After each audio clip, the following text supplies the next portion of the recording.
ਚੱਕ ਦੇ ਫੱਟੇ ਨੱਪਦੇ ਗਿੱਲੀ सवेरे जलंधर से शाम ਨੂੰ दिल्ली। वाह भाई वाह टीम इंडिया, मजा आ गया भाई साहब। ये जीत नहीं है, ये जीत नहीं है, ये जज्बातों के ऊपर एक फतेह है। तस्वीरें देख रहे हो आप, गौतम गंभीर और शुभमन गिल आपस में गले मिल रहे हैं। गौतम गंभीर ने शुभमन गिल को जाके जबरदस्त तरीके से जप्पी डाली।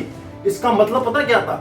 क्योंकि गौतम गंभीर को पता था अगर ये मैं टेस्ट मैच हार गया 3-1 से सीरीज हारूंगा और लगातार 3 सीरीज टेस्ट मैच की मैं हार जाऊंगा और उसके बाद उसका कोई हक नहीं बनता था इस टीम की, टेस्ट टीम की कोचिंग करने का।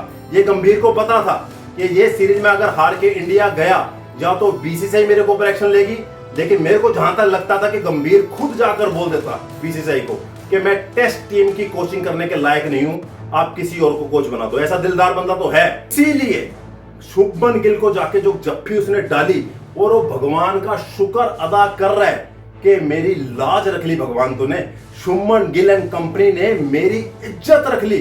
इंग्लैंड के सामने 5वां और आखिरी अंतिम निर्णायक मैच जितवा के मेरी कोचिंग पे जो सवाल खड़े हो रहे थे उस पे भाई साहब कांटा फेर दिया। सबसे बड़ी जीत इंडियन प्लेयर्स की है, इंडियन कोच की है, लेकिन जो जनता, जो पब्लिक वहां पे पहुंची ना ओवल के ग्राउंड में, वो भी काबिल तारीफ है। उनको सबको पता था, जितनी पब्लिक भारतीय वहां पहुंचे, कि सिर्फ 1 घंटे का मैच ही देखने को मिलेगा मैं, क्योंकि 1 घंटे में रिजल्ट होना था, या तो इंडिया ने जीतना था या इंग्लैंड ने जीतना था। 1 घंटे का था, फिर भी लाखों हजारों रुपए की टिकटें खर्च के वो इंडिया का हौसला बढ़ाने के लिए पहुंचे।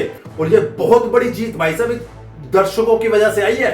जिस तरीके से उन्होंने मोहम्मद सिराज, प्रसिद्ध कृष्णन का हौसला बढ़ाया बॉलिंग के दौरान, भाई साहब 323 पे 4 विकेट, और हैरी ब्रुक और जो रूट जैसा बंदा शतक मार के खेल रहे हो और उसके बाद 367 पे ऑल आउट कर देना, ये बॉलरों की भाई साहब मेहनत है, ये कप्तान की समझदारी है। शुभमन गिल एज ए कप्तान 25 साल का इंग्लैंड के उस दौरे पे गया जहां बड़े बड़े दिग्गज रिटायर होके चले गए वापिस।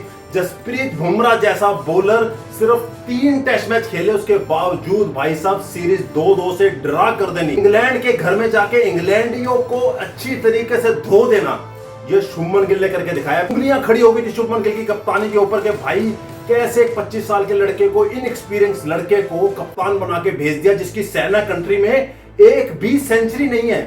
जब आपका इंडिविजुअल स्कोर नहीं है, आपकी इंडिविजुअल परफॉर्मेंस नहीं है, उस बंदे को कप्तान बना के क्यों भेज दिया? और उसने उस सारी चीजों पे एक कांटा लगा दिया।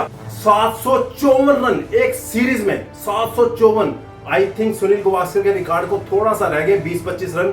अगर इन दोनों पारी में थोड़े से रन आ जाते तो हाईएस्ट रन स्कोरर इंडिया की तरफ से बन जाते एक सीरीज में रन बनाने वाले। अभी दूसरे नंबर पे हैं, लेकिन डॉन ब्रैडमैन के बाद अपने डेब्यू सीरीज में, डेब्यू कप्तान होते हुए सबसे ज्यादा रन बनाने के बाद डॉन ब्रैड के बाद दूसरा नंबर है। आज तक कोई नहीं कर पाया। शुभमन गिल ने वो कारनामा करके दिखा दिया। 5वें टेस्ट मैच के चौथे और 5वें दिन जो कप्तानी शुभमन गिल ने करके दिखाई है, वो बड़े बड़े दिग्गज नहीं कर पाए।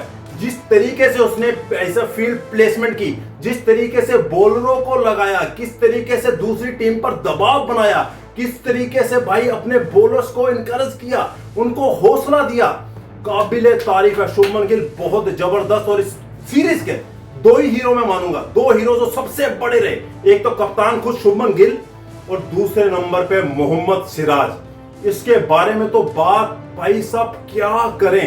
मैं जहां तक मानता हूं ना, आप इस बात से सहमत हैं कि नहीं है, ये आप कमेंट्स करके बताना। जसप्रीत बुमराह से बड़ा बॉलर इस समय रेड बॉल क्रिकेट में ये बन गया। 110%, 100 नहीं, 110% दिया है इस सीरीज को जीतने के लिए। भाई 6 रन से जीतना किसी टेस्ट मैच को, ये एक वाकई में यार, एक कहते हैं ना रोंगटे खड़े कर देने वाला मैच था। 2-2 से हम इस सीरीज को बराबर करने में कामयाब रहे और WTC के रैंक में जहां हम 4थे नंबर पे थे, अब इंग्लैंड को पछाड़ के 3रे नंबर पे आ गए हैं। और इसी तरीके से सीरीज दर सीरीज करके WTC का फाइनल खेलना है और 2027 का WTC फाइनल शुभमन गिल की कप्तानी में जीतना भी है।